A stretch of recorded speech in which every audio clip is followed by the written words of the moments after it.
Cari tifosi del Napoli, sono qui per portarvi una notizia esclusiva direttamente dal cuore del nostro club. Ma prima di iniziare, vi chiedo di lasciare un like su questo video e di iscrivervi al nostro canale per non perdere nessuna novità sulla nostra amata squadra del Napoli. La squadra sta cercando di perfezionarsi sempre di più per portare i migliori risultati alla nostra appassionata tifoseria.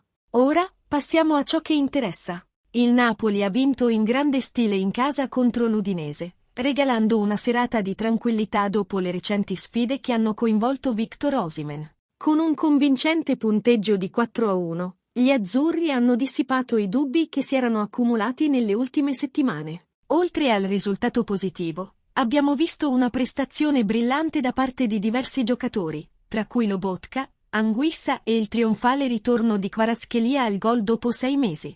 La polemica che ha segnato la partita ha coinvolto l'uso del VAR. Il Napoli ha aperto il punteggio grazie a un calcio di rigore trasformato da Zielinski, guadagnato da Kvaratskhelia.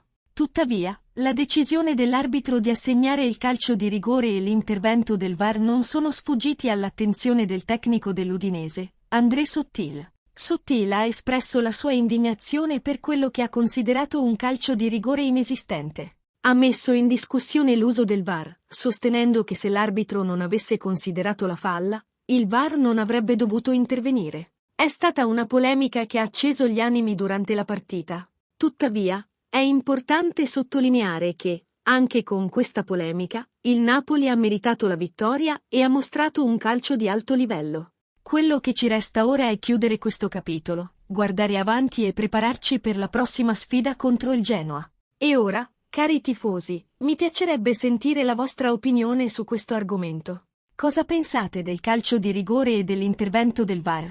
Lasciate i vostri commenti qui sotto, discuteremo di questo tema insieme. Non dimenticate di lasciare un like su questo video e di iscrivervi al nostro canale per non perdere le prossime notizie e analisi esclusive sul Napoli. Insieme, continueremo a sostenere la nostra squadra verso le vittorie tanto desiderate. Forza Napoli!